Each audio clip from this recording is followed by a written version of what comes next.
अंगणवाडी सेविकासाठी आनंदाची बातमी। आता अंगणवाडी सेविकासाठी एक आनंदाची बातमी समोर येत आहे। राज्य सरकारने अंगणवाडी सेविकांच्या मानधनात वाढ करण्याचा मोठा निर्णय घेतला आहे।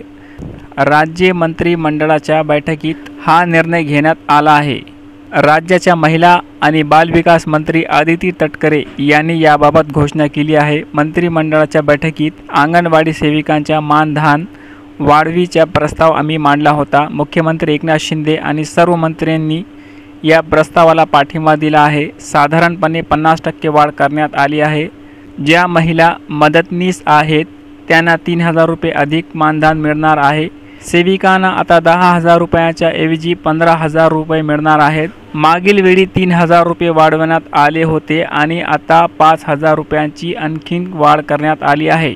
याशिवाय लाडकी बहीण योजनेचे फॉर्म भरलेल्या सेविकांना इन्सेंटिव्ह देखील मिळणार असल्याची माहिती आदिती तटकरे यांनी दिली आहे। ही वाढ अंगणवाडी सेविकांसाठी निश्चितच एक मोठा दिलासा ठरणार आहे। हा सरकारचा योग्य निर्णय आहे का? यावर तुमची मत काय आहे? आम्हाला कमेंटमध्ये नक्की कळवा।